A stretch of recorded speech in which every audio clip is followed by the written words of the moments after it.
Hot 937, Hartford's #1 hip hop and R&B. It's your man DJ Michi, the Black Kennedy, the young heavy hitter, man. I'm in the building. Friday night, you know it's all about that Up Next show. And we got a special guest in the building. He goes by the name of St. John. What's up, man? What's up? I like that, the Black Kennedy. I want in. You don't, Okay. I want in. Right. I found out what it is. I want in. The Black Kennedys. Let's introduce ourselves. Check, right? Hold on, I'm about to announce. Do your thing. I'm in here with the St. John Tonight Show.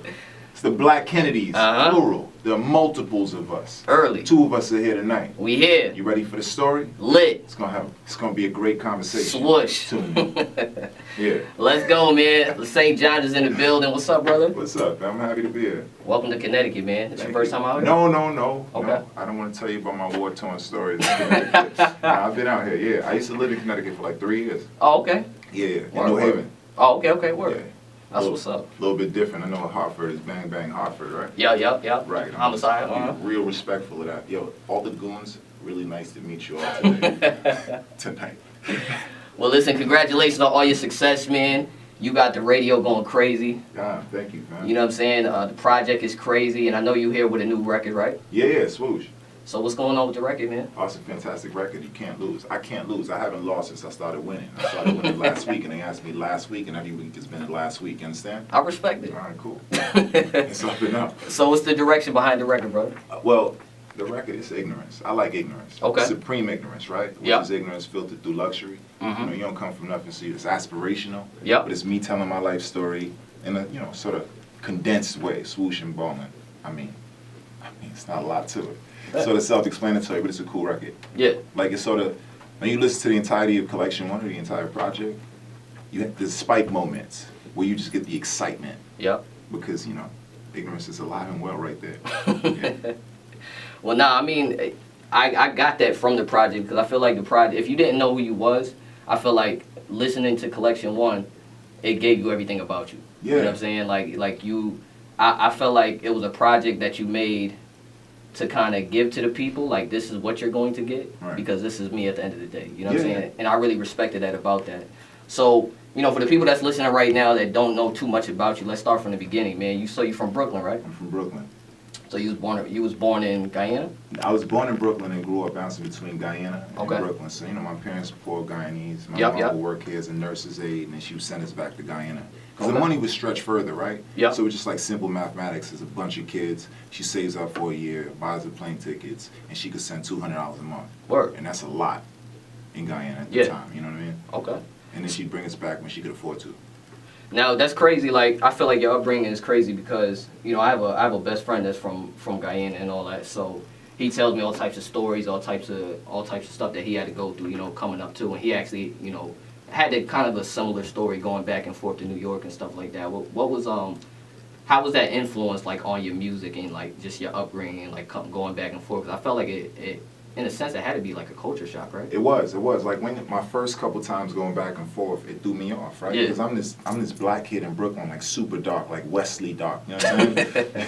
It wasn't cool then. It's cool now. It's Yep. cool now. Yep. It wasn't cool, right? So, and I had an accent. So, I'm dark.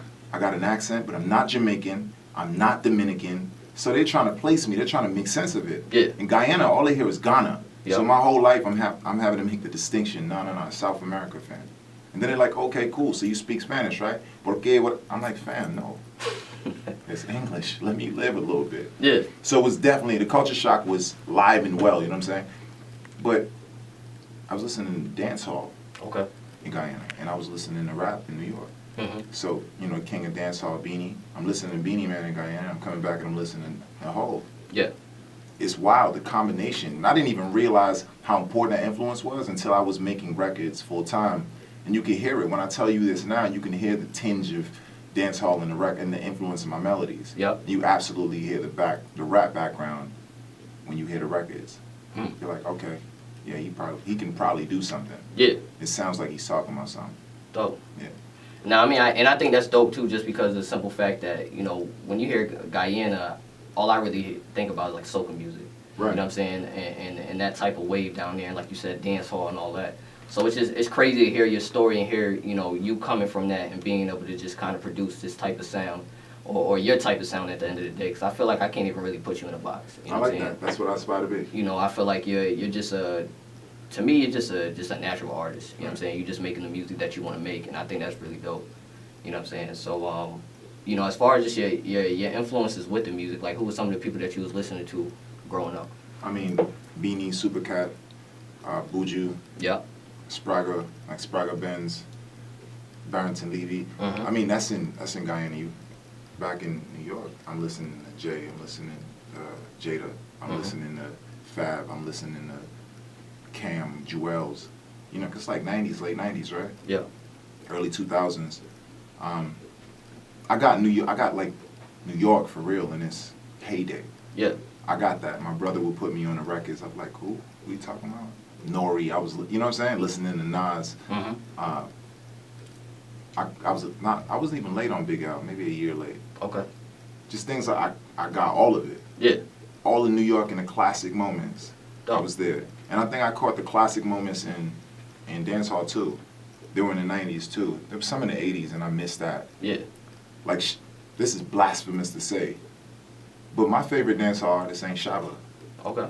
Most people would be like, it's Shabba, gotta be Shabba. Yeah. It's Beanie for me. Okay.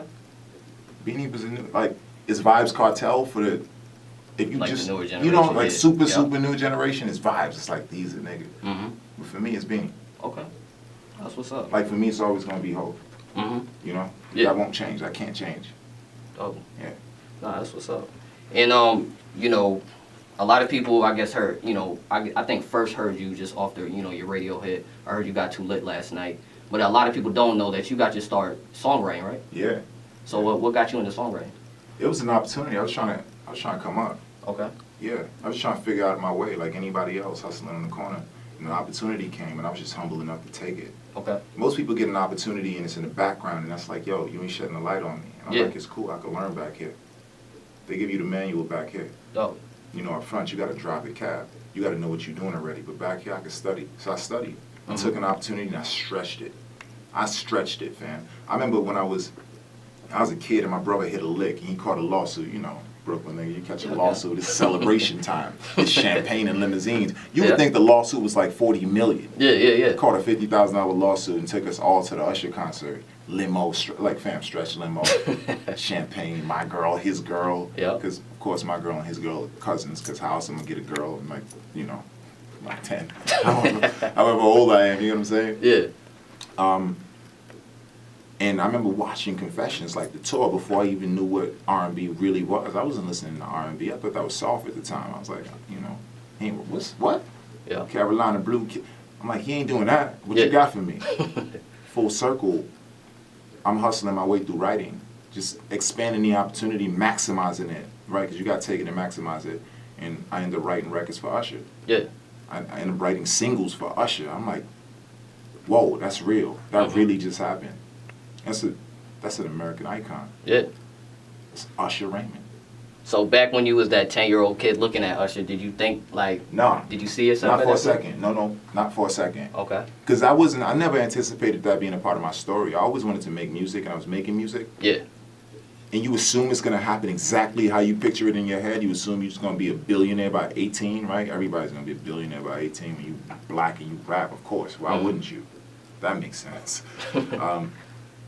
I didn't see it happening that way, but I was fortunate enough to get the opportunity, and I was humble enough to sit down and take it. That's dope. And learn from it. So, I mean, I wrote a record, and he heard it, and he was like, I want the record. And I was like, that was golden enough for me. And then he was kind enough to say, yo, I think you're talented. Come in the studio and help me work on the album. Yeah. So I'm in the studio with Usher and Akon, and Akon's telling me stories about, Akon's wild. Akon's amazing. Like, his stories are incredible. Okay. It's just like a really wild mind. And then writing records for, or contributing to records with Jadena, and writing records for Nico and Vince.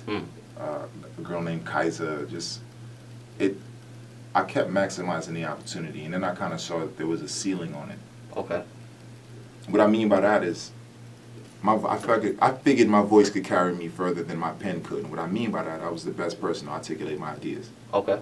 I see what you're saying. So you can give a song to someone else, and they can sing it well.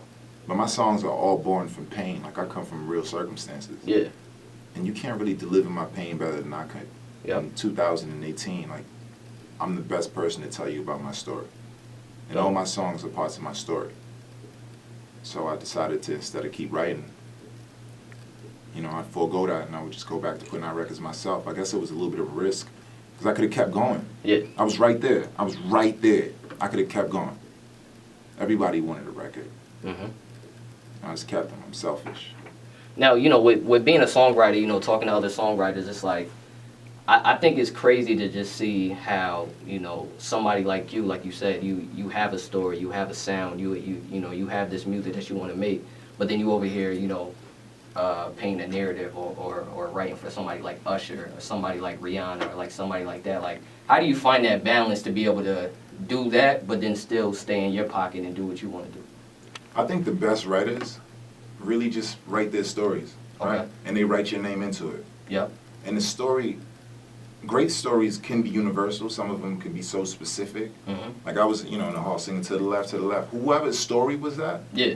it was so relatable, right? Yep. All of your favorite stories are kind of like super relatable. You can apply that, you switch the name out, and it counts. It's the ones that are really, really nuanced, that are unique. Like, you know, Muhammad Ali's story. Who got that story? Nobody got that story. Yeah. Who got Michael Jordan's story? Nobody got that story. But who has a story of, you know, the chick that got her heart broken, or the guy that got left on the, you know, on the side of the road, or homie that got his man locked up or something like that. Yep. His man's locked up, he writing them. Those stories are sort of universal, and you sort of pen in the nuance. So for me, I think I found it to be easy. It's kind of easy because I'm just telling my pain.